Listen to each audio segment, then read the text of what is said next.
Hello, my name is John Rose, and in this video I'd like to take a look at the flaw in Eastern philosophy, especially the I Ching. Now if we look at the I Ching is based on 8 trigrams that form 64 hexagrams, and all 8 trigrams have to do with our environment. And as I have mentioned in other videos, and you can click here to learn more about what I'm talking about now, we have 12 essential needs that are based on the law of cause and effect. One of those is our environment. The other ones have to do with how we interact with our environment. So the I Ching is all about one of our essential needs. I call that using the one-tool mentality, where we only look at one of our needs and think that's everything. It's kind of like finding a branch off of the tree of knowledge, and we think we found the whole tree, when in reality we've only found one piece of the puzzle. So most Eastern philosophy is based on the I Ching that only focuses on the environment. And that's why they come to this conclusion that there is no right or wrong. Just accept everything the way it is. And that really bothers me, because this is another one of these false beliefs that take away our responsibility. Things are not the way they should be. We live in hell right now because we don't know how to interact with our environment. So there's a dark side to religion and a dark side to spirituality. And I've gone into some of the false beliefs in religion before, and you can click here and look at a video I did on our false belief that we're born of sin. And that's not true at all. No more true than we catch a cold. If we realize that we don't catch a cold, that we ate it, we'd realize that we also ate cancer, and we ate heart disease, and we ate diabetes. We also ate the dark side of our behavior. And I also did a video on the dark side of reincarnation, where they say, well, if you're suffering in this life, it's because of what you did in a prior life. No, it's not. It's what you did in this life. Cause and effect applies in this life. Now, I'm not saying we throw the concept of reincarnation out the window. You've heard the expression, you don't throw the baby out with the bathwater. And I always find it interesting when people have these beliefs about how everything is, and I find that very entertaining, especially how strong people believe in them.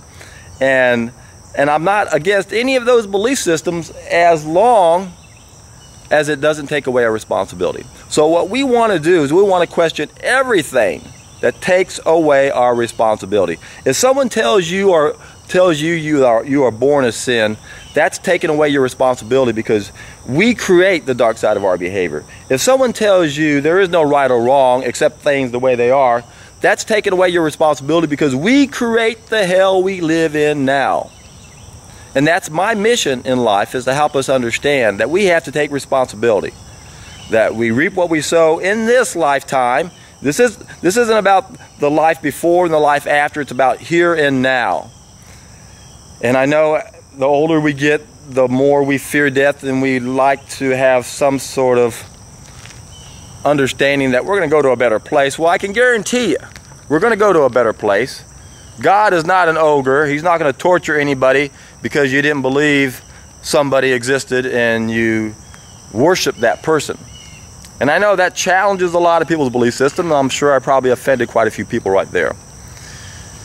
But what we have to do is we've got to question everything, especially all those things that we were told before we had the ability for critical thinking. I always liked what Aristotle said when he said, believe only your own experiences, no fact like a fact learned from your own life. And I strongly believe in that, except right now we can't trust our own feedback system. And what we have to do is we've got to do something to gain back our feedback system. And you can click right here and go to a seminar that I uploaded that tells you how to do the first of a 3-step process that I perfected. And what this first step will do, among many things, is it will help you gain back your feedback system so you can trust your own experiences.